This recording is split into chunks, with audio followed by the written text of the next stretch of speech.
Bonjour les baroudeurs et bienvenue chez nous. Enfin, pas vraiment parce que ça fait 2 mois et demi qu'on est parti, parce qu'on a décidé de faire un grand voyage en Afrique. Hanya untuk mencari di mana dirimu. Sudah ku jelajahi isi bumi hanya untuk dapat hidup bersamamu. Sudah ku lalui laut samudra hanya untuk.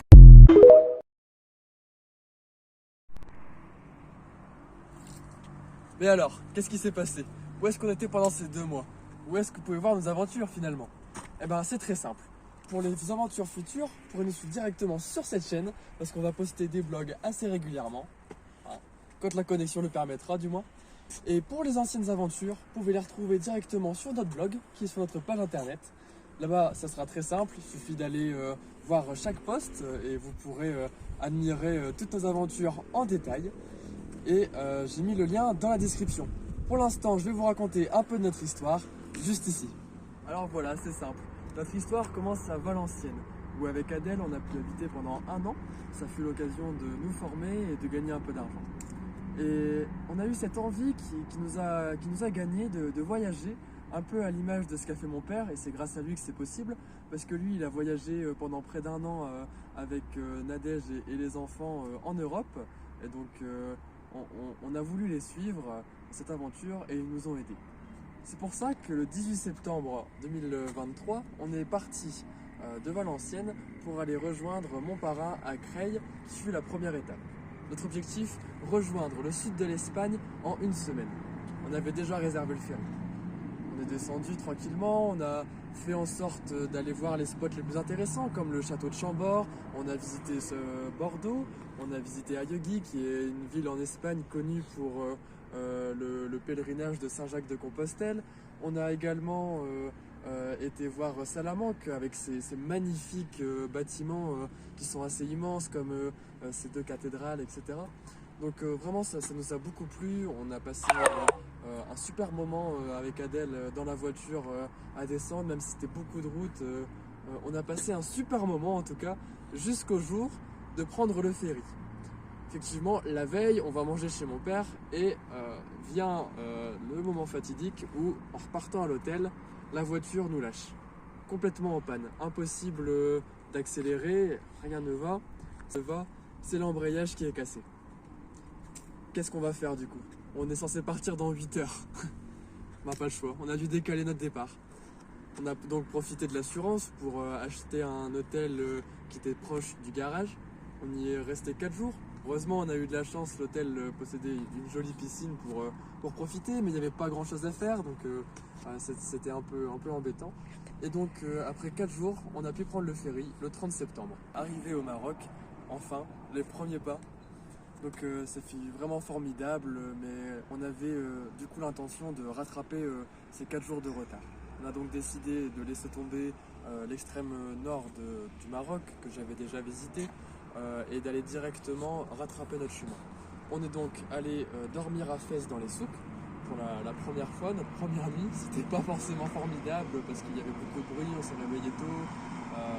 C'était une expérience comme une autre, mais pas forcément la meilleure. Ensuite, on est parti à Chefchaouen, la magnifique ville bleue. On a pu se balader dans les souks, profiter un peu du décor qui était formidable. Et jusqu'au moment où on est parti rejoindre mon père aux sources de l'Oumer Rabia. Là-bas, on a pu passer un superbe moment familial. Adèle a pu toucher pour la première fois des singes en liberté. C'était vraiment une expérience de folie. On a continué notre séjour comme ça. En allant à Midelt, pas beaucoup de choses à faire. On a repoussé le cirque de Jafar parce que on le sentait pas. On a laissé papa y aller et nous ramener des belles photos. Ensuite, on est parti à Merzouga. Là-bas, on a pu faire nos premiers pas dans le désert, donc en 4x4. Bon, ce fut une expérience très jolie, mais on a malheureusement eu une panne en plein dans les dunes. Et justement, cet embrayage qu'on avait changé il y a à peine 1 semaine nous a lâché. Est-ce un défaut du garagiste? Est-ce nous qui avons fait des erreurs de manipulation du 4x4? On n'en est pas vraiment sûr. Enfin bref, ça a été un moment très stressant pour nous dans cette aventure. En tout cas, ici au Maroc, ils ont réparé ça beaucoup plus rapidement qu'en Espagne. Le lendemain, on est déjà reparti pour Tingir, où on a pu voir les magnifiques gorges. Pareil à Boulmandades, on a vu de superbes gorges. Voilà. Après ces gorges-là, on est parti sur Erfoud. Erfoud, c'était le moment de la récolte des dattes. C'était aussi là que j'ai rencontré mon premier client marocain à qui j'ai pu vendre un site internet.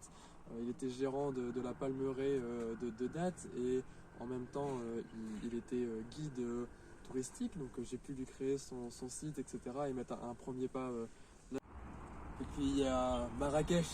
Là on a passé aussi un superbe moment. On s'est baladé en quad dans la palmeraie de Marrakech. On a fait du dromadaire. On est allé jusqu'aux sources d'Ouzoud, où là on a eu une expérience avec des singes qui était encore plus formidable que la première fois. Ils sont venus sur nous, on a pu leur donner des cacahuètes. D'ailleurs j'ai fait une superbe vidéo avec la GoPro au poignet où je les nourris. Ça c'est vraiment super. Ensuite ça a été très vite, on est rentré à Casablanca pour prendre l'avion, donc on a dû remonter un petit peu. C'était le mariage de ma mère, donc une expérience formidable où on a pu échanger avec la famille sur nos premières aventures, faire une superbe fête. C'était vraiment génial. Et en rentrant, on a fait la saison 2 parce qu'à chaque fois qu'on rentre, on dit qu'on fait une nouvelle saison.